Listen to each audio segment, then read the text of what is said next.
Well,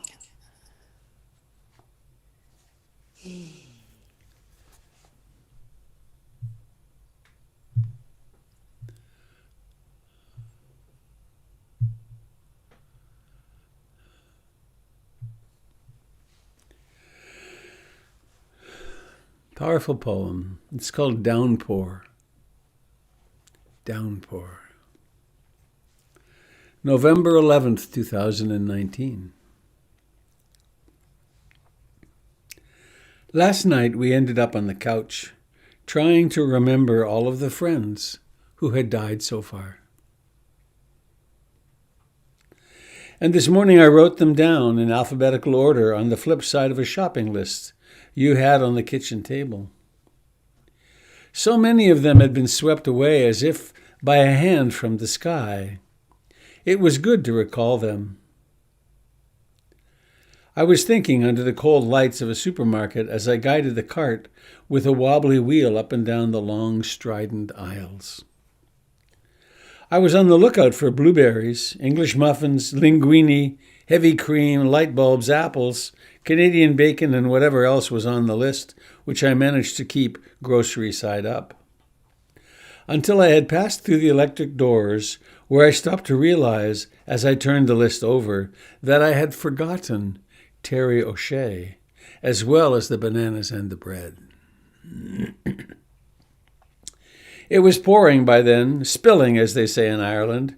People splashed across the lot to their cars, and that is when I set out walking slowly and precisely, a soaking wet man, bearing bags of groceries, walking as if in a procession, honoring the dead.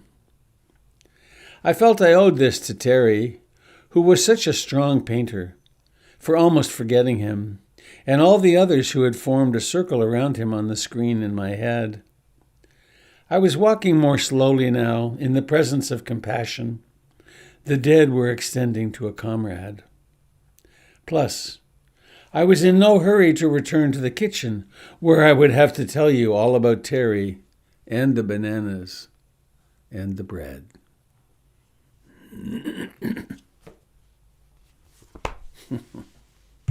And I suppose stepping on your glasses.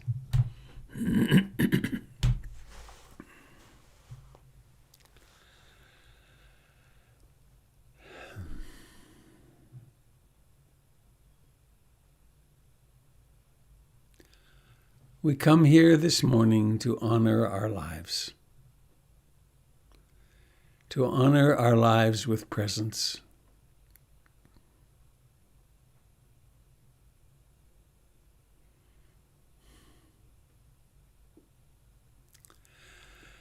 This is an old teaching.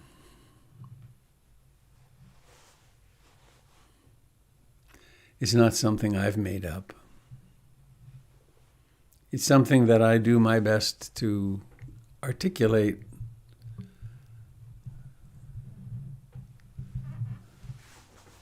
in ways that can be useful.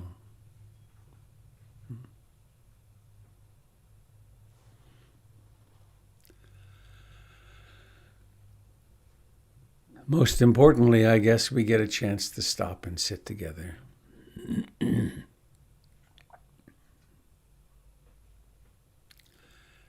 So let's remember.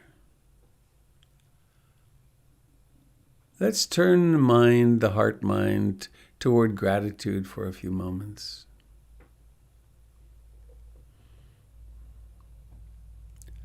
Waking up in a warm, dry bed.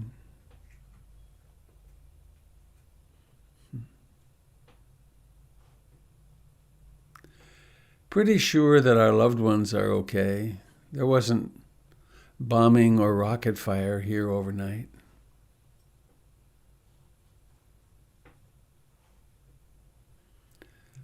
Our fridge is too full.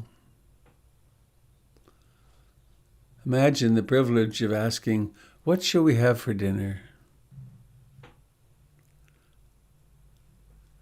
For the problem being, what should we get out of the freezer so that we have it ready for dinner tonight? So much gratitude.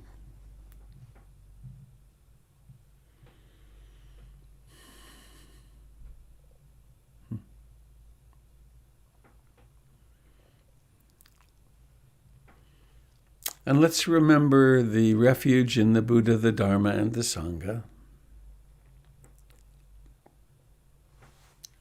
Life is so utterly unpredictable.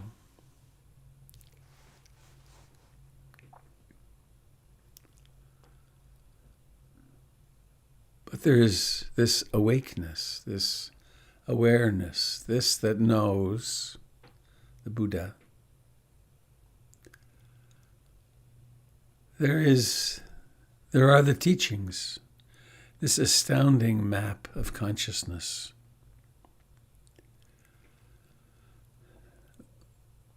Which is not something to believe in blindly, but actually to test and validate. Is it real?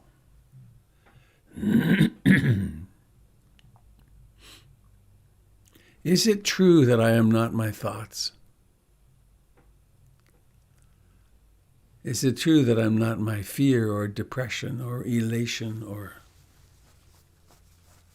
confusion? Is it true that I am that which knows?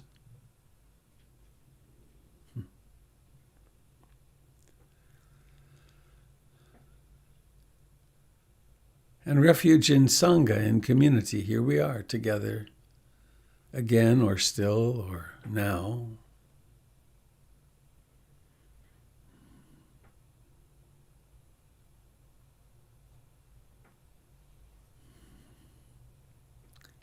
And we are part of the great experiment of life on this little planet. Hundreds of billions of us having our moment under the sun right now.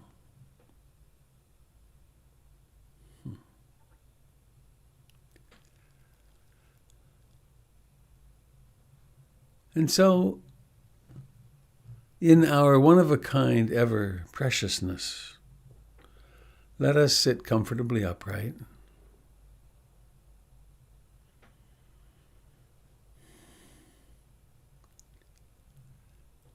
And let's notice that, in fact, there is life here.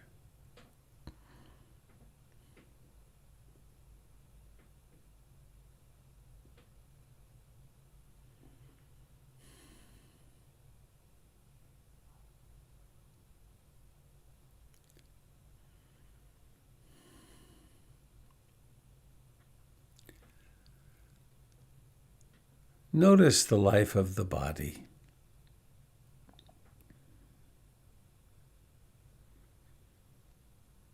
Contact with the chair, the cushion, the floor.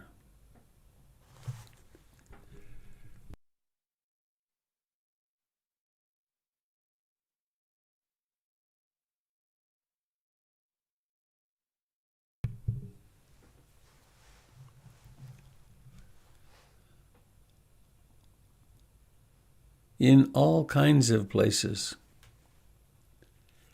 there are the sensations of clothing touching the body.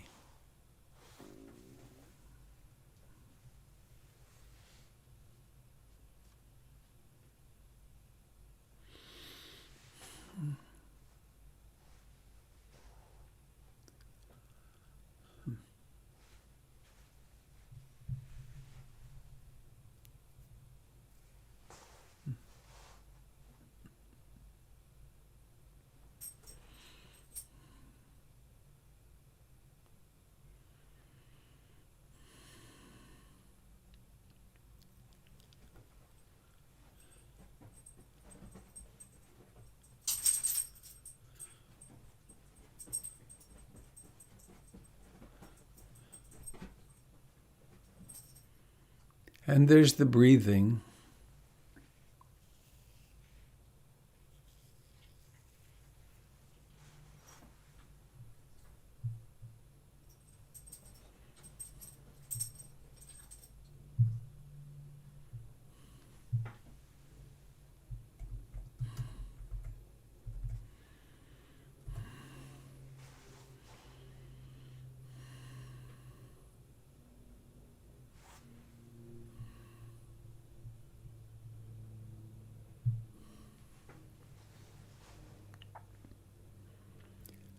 Each breath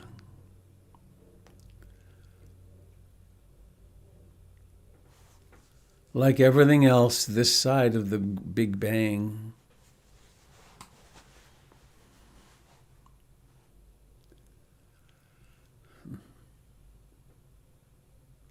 has a beginning.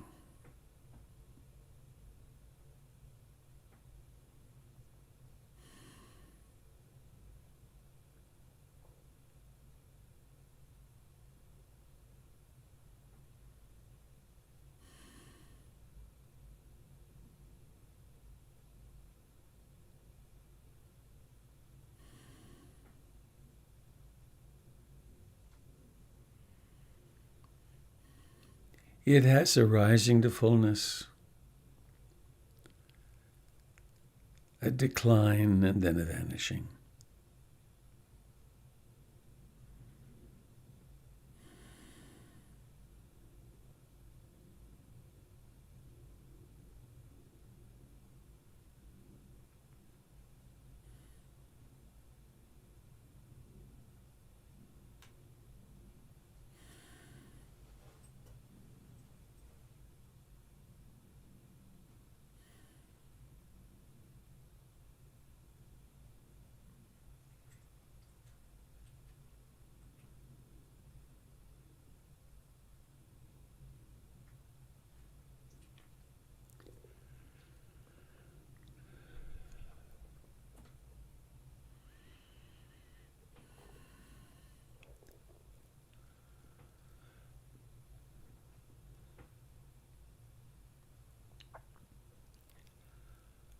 This that thinks of itself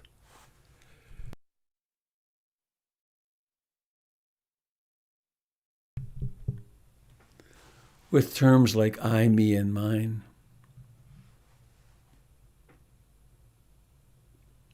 is more than the body and breathing, isn't it?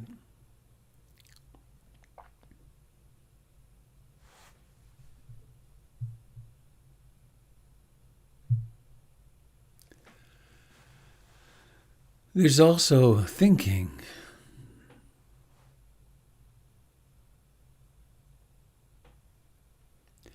Remembering, planning, daydreaming, worrying, commenting, liking and disliking.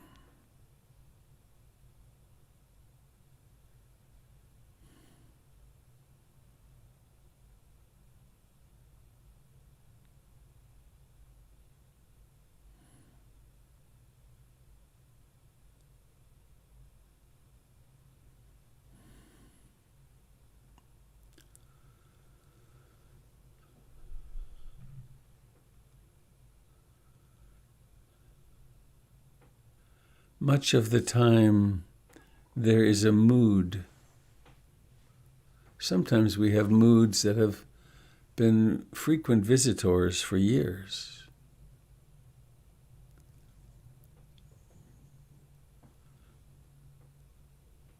In Western psychology, we have diagnoses of mood disorders.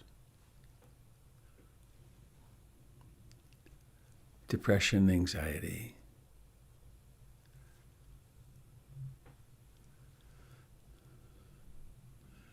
When we get stuck in moods, we identify with them. We think that's who we are as a person.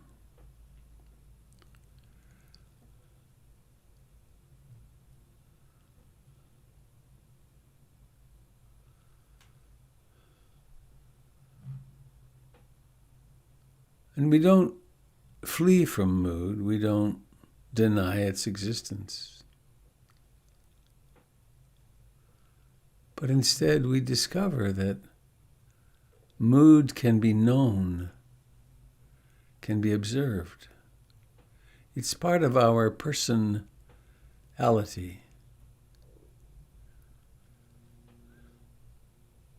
It's part of our somebody suit, I am a somebody, and this is how the world is because I see it through my mood.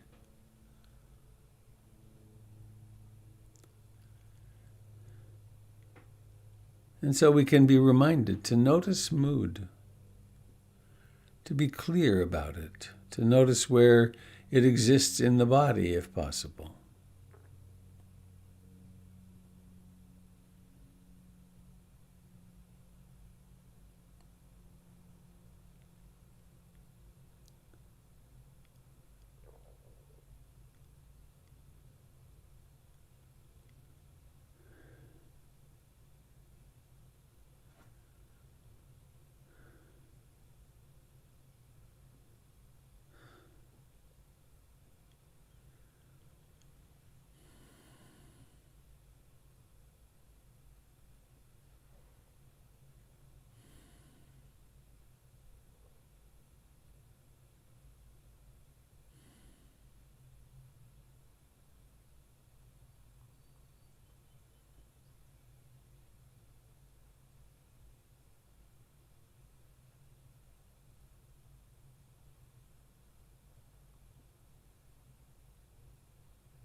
What if it were true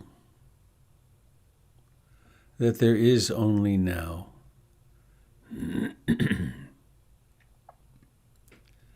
There's not some moment to prepare for.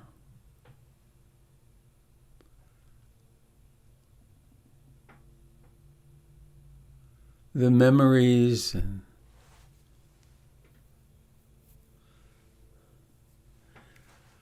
emotions of the past are actually over.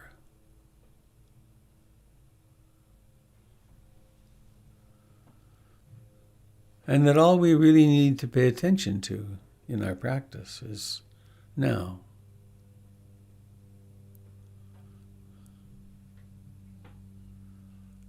And so we would notice when the mind is ruminating about the past, that it's happening now.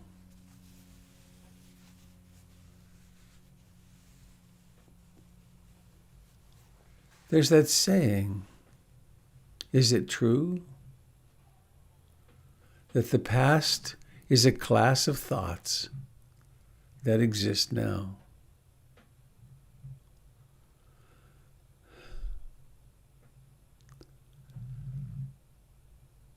A similar saying, the future is a class of thoughts. Imaginations, fantasies, hopes, fears.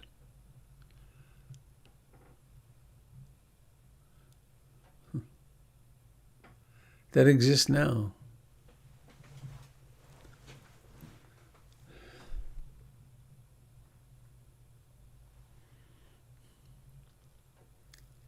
And time and again we'll discover that we fall into trances.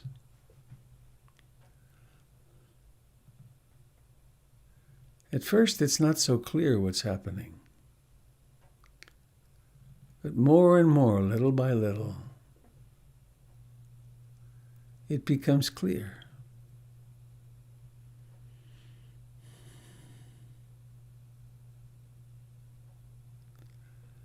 So when you discover that you're lost in a wandering mind, the awakening has already happened, otherwise you wouldn't know that. But that's the moment in which the option is there to return to breathing or to return to simply being present.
If we were to take a jar, maybe a canning jar or a glass, and a few tablespoons of dirt from the garden, fill the jar with water, and then stir in the dirt, it would be all cloudy.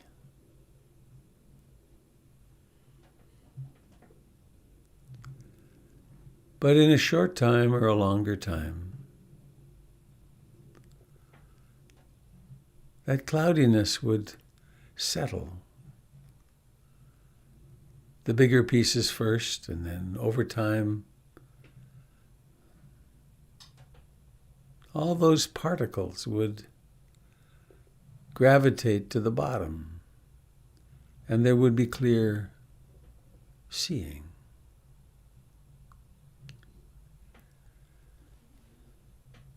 Something similar happens when we just sit. When we put aside all our agendas, even of controlling the mind.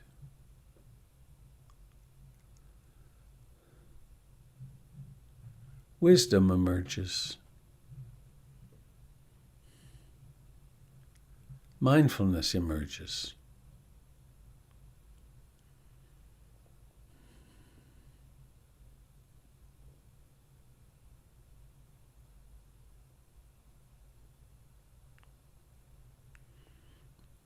It's a natural phenomenon. It's nothing we have to force. We are nature unfolding ourselves.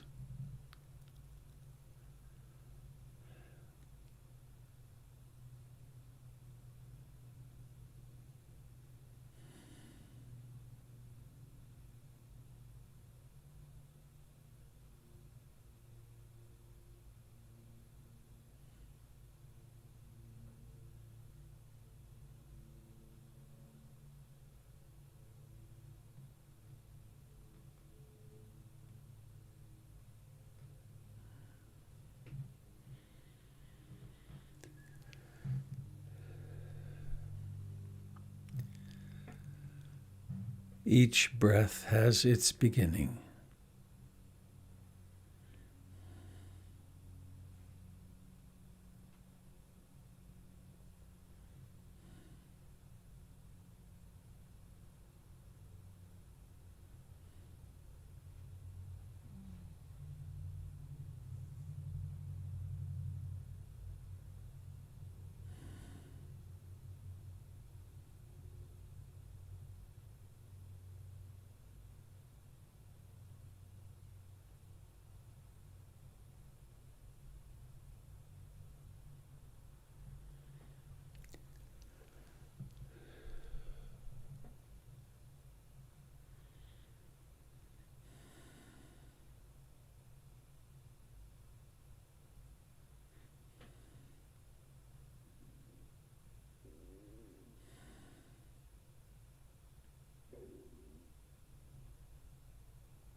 we can add to the simplicity of bare attention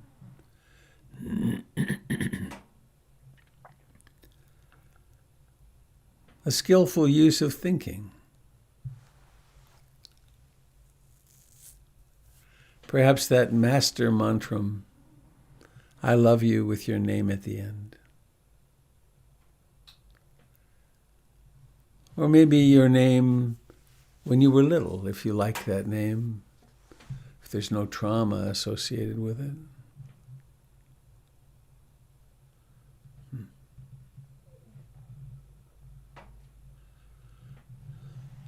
But this that we take to be a being right now, I aspire to love and accept myself exactly as I find myself right now.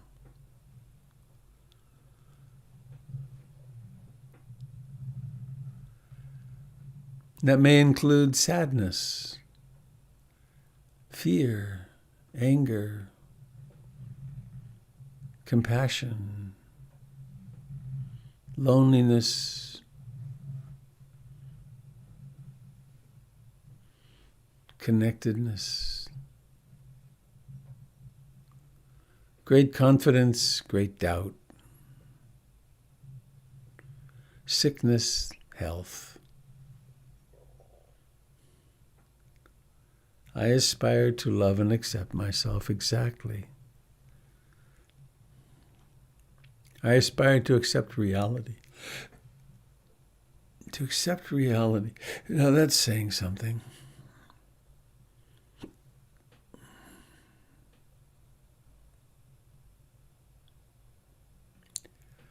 At least for a little while every day. To step off the self-improvement, world improvement, other improvement treadmill. I aspire to love and accept myself and reality as they are right now.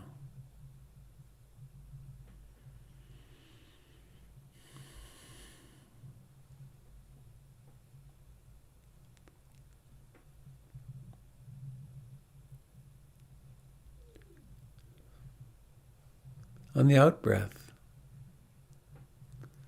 you might think of someone you know who's suffering, which of course is everyone you know, but someone who's overtly suffering, clearly.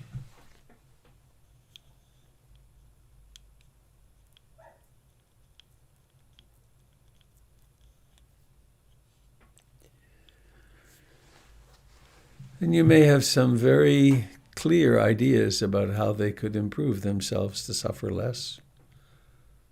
And you may even be right.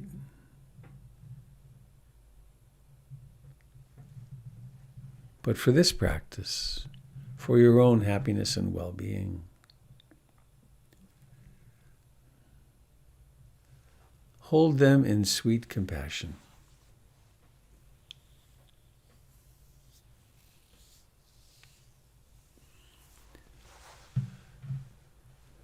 Think of them, surround them with golden or white light.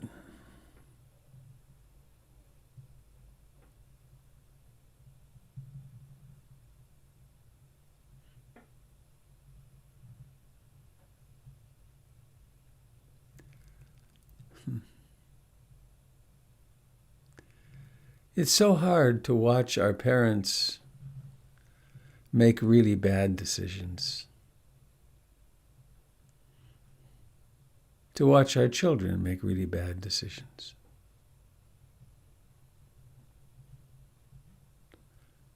To watch our nation make really bad decisions.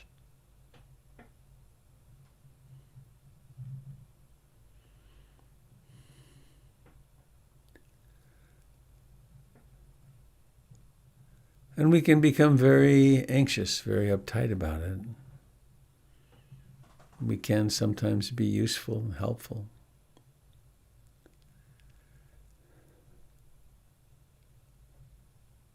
We can also set ourselves free from constant intervention.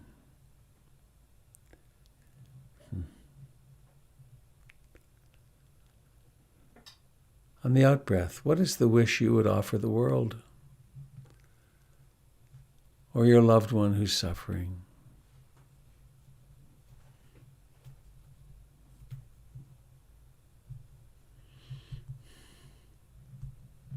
Or some group of people in the world, some oppressed or oppressing groups. We do so many crazy things out of ignorance.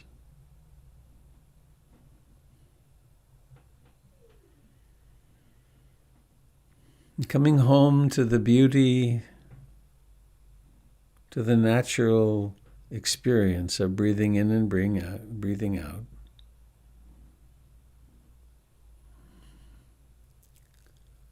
And noticing the body in contact with the chair,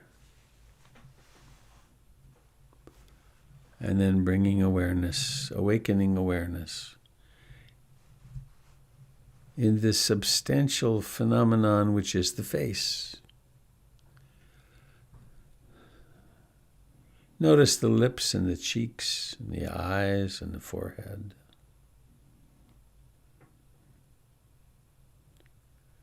And then the eyes, and noticing the intention to open them.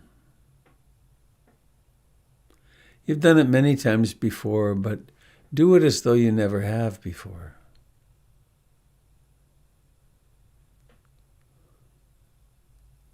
Be willing to allow the present moment to surprise you. And now letting the eyes, or more accurately, willing the eyes, there's an intention, chaitana, an intention. Then there's a karmic action, opening the eyes. And then there are consequences of opening the eyes. Seeing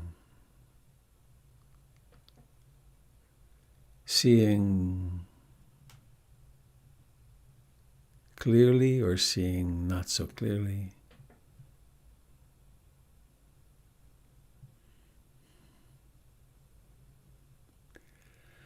And then in this seeing, there are these windows into other people's living rooms and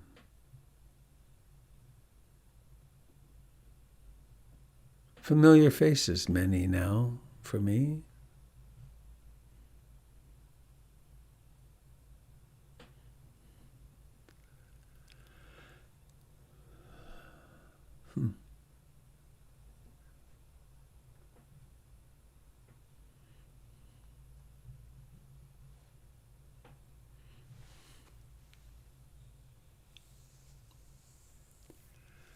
There's a practice that I've done on retreats for decades.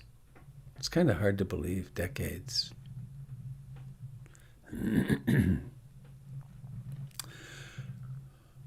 I don't remember well, but I sort of remember the first time I taught a weekend residential retreat. I was very, very anxious. And I called Ruth and said, what will I do? How should I do this? And she gave me really beautiful advice. She said, Darling, she actually did say darling a lot. Just remember your sitting bones. Stay mindful of your sitting bones and everything will be fine. It turned out to be true. But that's not what I was heading to saying. At the end of retreats, I've made it a practice for as long as I can remember to say the following.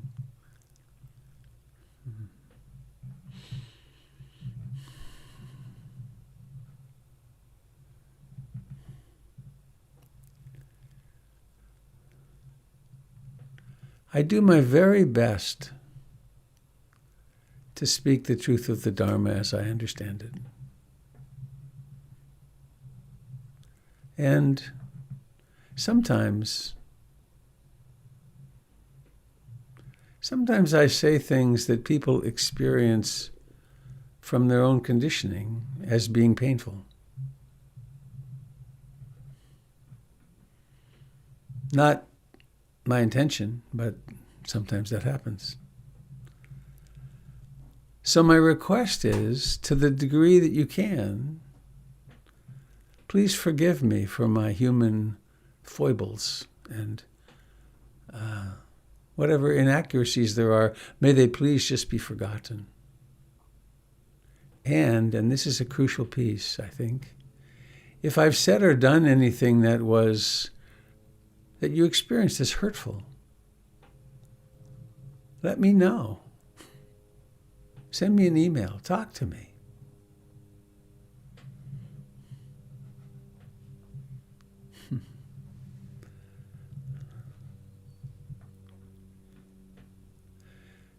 I have a great respect for the human shadow. I have a favorite book, actually, the Why Good People Do Bad Things. Fantastic book. James Hollis, Jungian analyst, wrote it. The first line goes like this. It's potent. The I that I know does not know enough to know that it does not know enough. The I that I know does not know enough to know that it does not know enough. And then the next few pages say essentially this, I think, with my apologies to James Hollis. The conscious ego is a fragile island floating on a vast sea of unconsciousness that we call the psyche. There exist within the psyche autonomous complexes that can and do overwhelm the ego. The conscious ego is a fragile island floating on a vast sea of unconsciousness that we call the psyche. There exist within this psyche autonomous, stunning word, autonomous complexes that can and do usurp the ego. The shadow. Sometimes we do things that are kind of, we're totally unconscious of them often, but sometimes you find yourself, you do something and you say, where did that come from? I had no idea that was in there. Well, it's revealing itself. So, here we are, explorers of life. What a noble undertaking.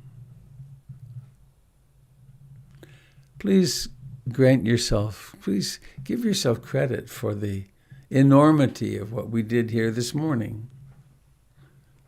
Who does this? I mean, the TV isn't even on. The radio isn't on. Your favorite music isn't playing, probably. You never know. You're actually willing to stop and observe what happens interiorly. That's,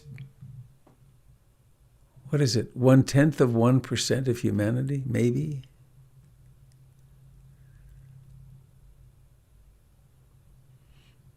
One of my monk teachers said something years ago that was startling to me, but then it made sense. Most people who met the Buddha were not interested.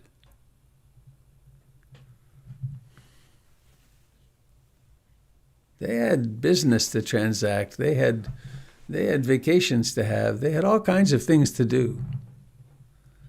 But there were some who stopped long enough to listen. Actually, who had been whacked in the head by life enough, I think, who then said, well, maybe there is another strategy to living happily than the ones I've been following. So, to that part in all of us, I bow. So, that surprised me. I didn't know that was going to be said this morning. Please, if you have something you'd like to share, please unmute and we'll go from there.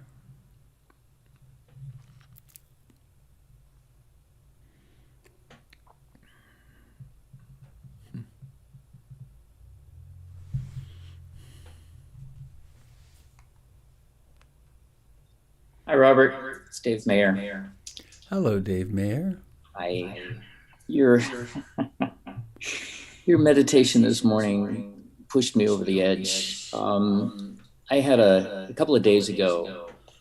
Your meditation emphasized Achan Chah. This moment is like this, Uh-huh. and I've heard you say that so many times, and I've taken it and used it, but that particular morning, I was having a particularly acute case of brain churn, so that I couldn't get a foothold anywhere or a mind hold anywhere. You often talk about not being able to find your breath, and it was that kind of a morning, and I was okay. This moment is like this. It's just the enormity of the brain churn was larger than my awareness could suss it out. And this thought came to me, this moment is like this. That's like, let's see, Walter Cronkite used to end his newscasts, that's the way it is on May 21st, 2021. And I have dated myself, and it kills me that there are probably an unusual number of people on here who haven't had the pleasure of living through Walter Cronkite and his deeply peaceful, compassionate, the father we wish we all had voice saying, and that's the way it is. And you just turned off the TV feeling, better about the world. And I just started having Walter Cronkite narrate my journey, my meditation. Okay, let's go now to the feet. And can you tell us what's happening in the feet, Dave? And said, well, the feet are down here. I said, no, Dave, are you attending to a picture of the feet, or are you actually attending to the sensations of the feet? Well, Walter, that's the way it is. And here I am, and there I found the sensations of the feet. There's a lot of vibrational energy out there. I feel the vibrations. They feel a lot like those things that, I guess those would be hands, but I'm now with the sensation of the hands, which feel actually pretty close to the feet. Well, that's the way it is. But can I do this without the yammering of the brain? And Walter said, well, now, Dave, yammering, that's a pretty energetic, negative thing. I think it's time we go to the weather, Dave, and see what the mind's eye up in the sky is saying. Well, up here, there's a lot of aversion down there, Walter, aversion. And, I'm seeing a fair amount of, look at that. It looks like doubt. That's self-doubt up there, Dave. And we've got quite a lot of acid rain falling. We have some severe shame warnings going on here. Okay, that's the way it is. Well, can we go to the heart? Can we go to the heart store? Is there any compassion down there? Can we find some compassion? Do we have some things we can call? Well, let's see what's worked in the past. Well, compassion for Dave. Compassion for Dave. Dave is whole. It's all right. Everything's fine. Dave is whole. It's okay to have. Yeah, well, and things are starting to loosen up here, Walter. Well, that's the way it is, and okay. Can you get to some of that energy that's behind all that aversion? Can you find that? Yeah, there's a lot of fear out there, Walter. Can you sit with that fear? Can you just sit with the sensation of it? Anyway, the whole thing went on, and it just relaxed, and I ended up being able to just sit in the middle of this fear energy that's from the primordial existence that was there when this awareness awoke to a universe that was where my survival was certain not to happen, and that everything was built on. And I just sat there with this compassion for this fear. And I don't know if that was skilled, as you said in your meditation today, but it did get me there. So this moment is like this, and that's the way it is. So that was magical. Thank you. Thank you, Dave. I think you have a future in stand-up comedy on meditation retreats. Well, that I've questioned myself on it. Is this really the way it's supposed to go? But anyway, it worked. Well, it's a very lovely, humorous description of that process of waking up and how Well, it's actually the truth. I mean, I really did through that whole set. I just voiced Walter Cronkite. Okay, that's the way it is. Well, let's go Right. look up at the, oh, it's really awful up there. Hey, well, what's all of that? Yeah. Yeah. Well, it's to quote another extraordinary old guy, Achan Cha, it is like this. This moment is like this. Thank you. You reminded me as you were doing that, or I was reminded of Nina Weiss, who's a woman, long-term practitioner in the Bay Area, who actually does stand-up comedy. And she did a 10-minute, like you just did, but a 10-minute guided meditation of the insanity of her brain. And she had the 5 hindrances, and all the parts were there. And she just had, it was to a group of teachers, maybe 200 or 300 teachers. She had us rolling on the floor. Because, well, what you point out is true. Those things all happen. Well, So I guess that's the thank other you. part of it that I'm learning is that the humor, you know, as I was in the middle of this, I was kind of laughing at the process as it was happening, but it helps not take it so seriously. Yeah. You know, if we sit here and say, I have to sit, I have to, and the humor, I don't know, it just, all right, yeah, this is like this. Okay, next. Thanks, David.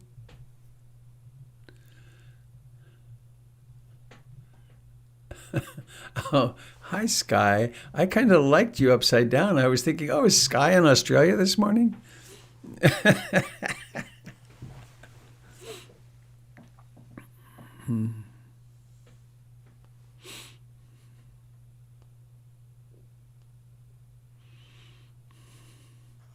No, I'm just playing with my phone, apparently. I loved your meditation this morning. Thank you. Good to see everybody. Thanks for being here.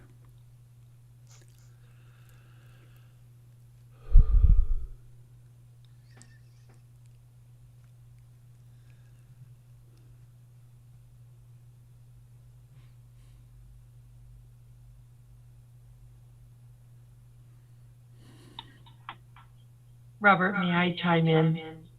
Sure. It's Tamara. Hi. You Tamara. remember, for all of those who have watched the Harry Potter movies, what they used, were trained into use to battle their biggest fear, where whatever their biggest fear would come at them one by one, and they had to use I believe it was the ridiculo charm, to turn it into something humorous, and they used humor to fear. Fear is such a strong thing. I know personally, I've had to work with it, So humor is just, it is really potent medicine. I have my little touchstones. One of them, in fact, if it's okay to mention it, had to do with when we sang "May All Beings Be Happy" one time. And a little girl whose name I don't know if it's okay I say out loud or not, but all of a sudden, if you remember, her kitty's head popped up in the window. It was on a Sunday. And here we were singing "May All Beings Be Happy," and then her little kitty's head pops up in the window and stays there for the whole song with these big eyes peering out. Do you remember that? You do? I think so. Yeah. There's a lot of cats. Yeah. But humor, I just have found humor is just such a strong medicine. I mean, I was so down a while ago that I didn't smile for weeks. And all of a sudden I'm watching an episode of Frasier, and they come walking into the store looking for caviar. And I don't know if you guys watch TV at all, but Frasier and his brother Niles walk in to this store to find caviar, and they have these tiny little shopping carts that are like a foot tall. And it just, so for some reason, it just was like taking a medicine. I started laughing, and it's really powerful, laughter. So Thanks, Tamara. just chime in, yeah. Good job, David. That was awesome.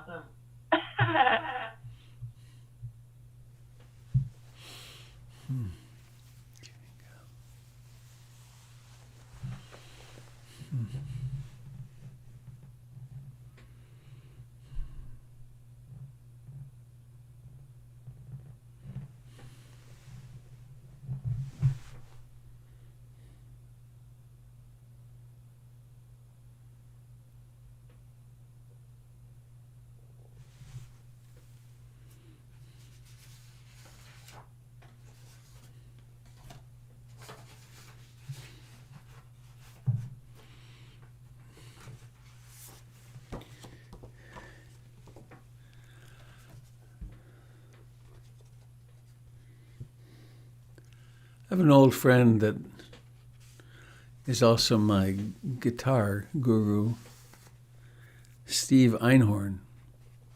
He's the fellow who created Artichoke Music way back when. He and his wife, Kate, are good friends. And he gave me this yesterday, or day before yesterday. Pete Seeger. They were close friends with Pete. And more importantly, I think he gave me this. These are pictures he took. Pete's banjo. And it says, "This machine surrounds hate and forces it to surrender."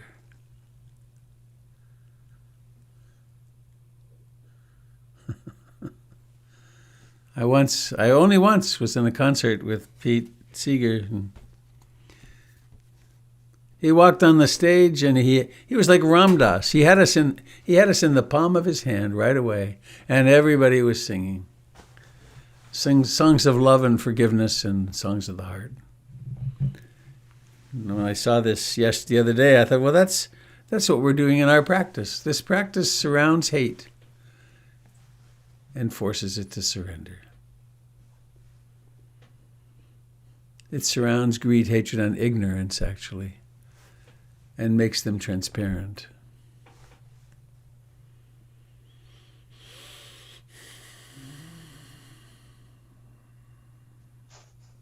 Robert. Go ahead, Sky. Is that Sky? That's Sky. Yeah. Go ahead, Sky. Sorry. Your story reminded me that I bought a meditation chair a while ago, and on the bottom of it is embossed, "This machine kills egos." That's funny. Yeah, apparently they adapted that from Arlo Guthrie, who had that written on his guitar. So. Actually, his guitar said, that was part of my conversation with Steve the other day, his guitar said, this machine kills fascists. It was Woody, Arlo's father. Was that Woody? That was Thank Woody. you. You would know. Yeah. And Pete Seeger used to have that on his banjo. His banjo used to say, "This machine kills fascists," and he amended that later on in life. He grew in wisdom. I guess that's why they put "This machine kills egos" on the meditation stool. Right. So makes perfect sense. Anyway. Though I might speak up for the ego, we really don't want to get rid of our ego. If we got rid of our ego, we'd be in an institution. Because the ego is what orients us to time and space, and it modulates emotion, and it's very important.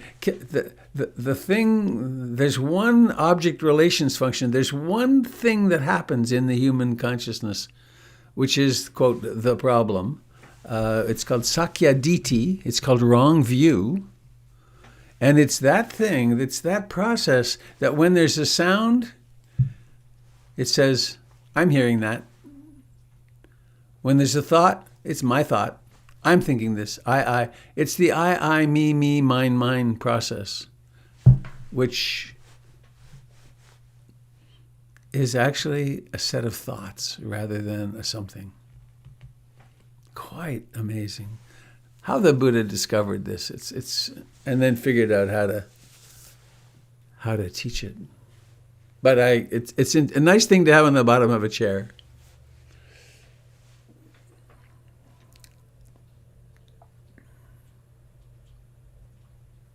Late in her life, when people asked Ruth Dennis, people who didn't know who Ruth was, she took great delight in this too. People would say, well, what do you do? And she said, oh, I teach happiness.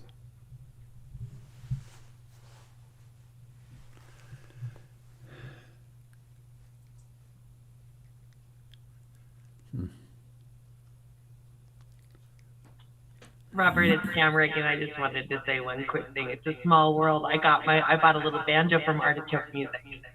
Ah, yes. Yeah, it's a good place. So. Yeah.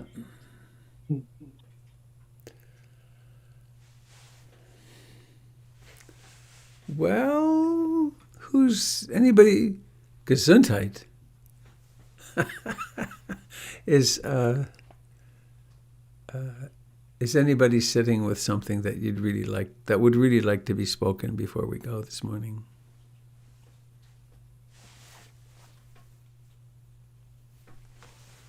Yeah, Robert. Tim. I just wanted to say I really respect your courage, the statement you said about if you said something wrong and hurt somebody's feelings, please tell you, stuff like that. That ain't easy, and I really respect that. That's scary stuff, and I respect your courage a lot. Thanks. It's a good thing to do. You know, the monks, the Theravadan monks, once a month, I think it's just once a month, twice a month they stay up all night and practice on the new moon and the full moon. And the people from the villages come and they have Dharma talks and chanting, and they stay up till dawn. And one part of that for the monks is that they have there's a chant that's done, and then there's asking for forgiveness. That if there's, and if one knows of something, it's a time of clearing the air. That because we humans really screw up a lot, and then we can what's the word? We can cling to our resentments and blaming others and so on. And it's such a relief to just say, well, here we are, human again.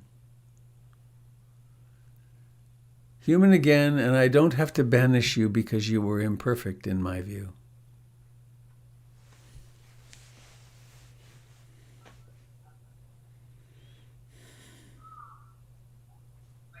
Hi, it's Kat. Hello, Kat. Hello, It's Robert. very energetic at your house this morning. When is it not? If the kids are chill, the cats are batshit crazy. So there is never a calm moment. I just wanted to share a little moment, I'll say progress, that's fine, of noticing, sorry, the background sound is online kindergarten, which I do at the same time as meditation. So that's always fun. Of starting to notice when irritation arises, instead of saying, I am irritated, the automatic thought becoming there is irritation, and how deeply freeing that is. And as a chronically, okay, I'll use the labels conscientiously, as a person who has been dealing with chronic depression and anxiety for, I think I was diagnosed 20 years ago and have been on various medications on and off through that time. There is flatness, there is dullness versus I am flat or I am dull or this will be forever is huge, huge, huge. And I'm very used to pattern cyclical depression of like, my depression goes like this, my depression. The depression I've experienced historically goes like this very regularly over a 3-month cycle for, again, 20 years. And touching all the wood, it's been 4 months and hasn't come. There's been moments of it, but it hasn't latched. And I'm very much hoping that will be, that there is flatness, there is dullness, there is sadness might be contributing to that. So, as they say in the other rooms, it works if you work it, I guess.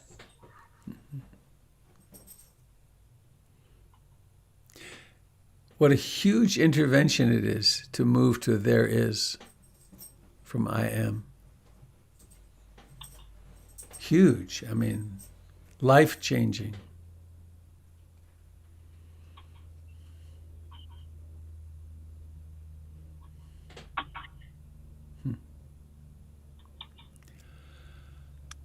Hi, Robert.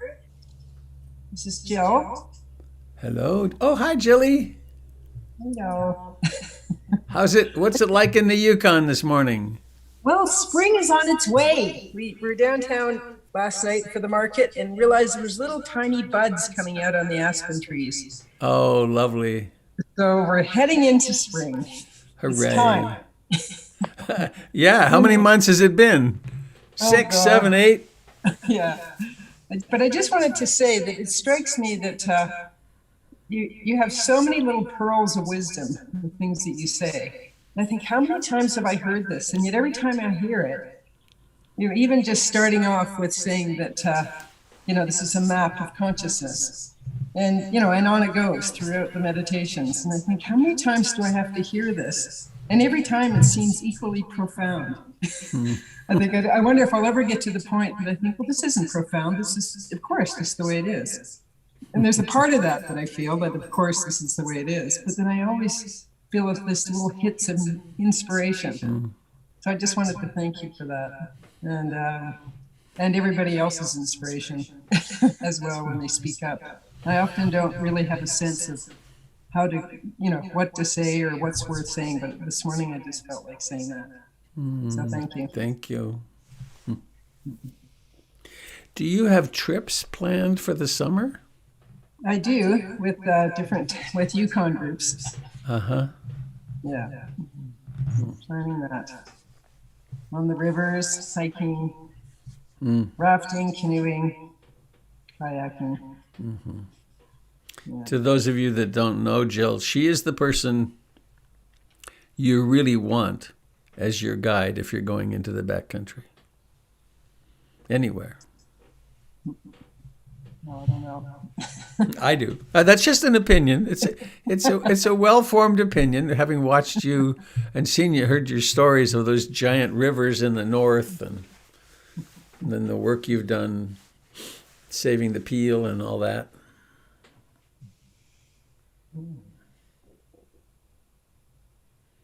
Anyway, nice to see you this morning. Lovely to see you too. It looks sort of sunny this morning there. Well, actually, it's not. I think it's just the way that light shows through the window. I see. No, it's a gray day, gray and windy. Uh-huh. And is the snow all gone? Not in the woods and not in the mountains, but on our meadow it is. Wow. Yeah. I was skiing yesterday up at the summit above Skagway, Alaska. And it was just amazing. I'll send you a few pictures. Is that the road we drove over? Yeah, that is. We're down to Skagway and then back from Haines. Yeah. Yeah. Well, friends in the Dharma,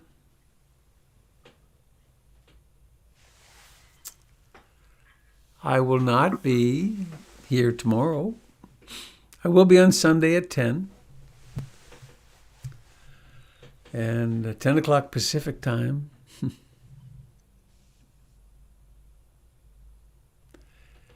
So let's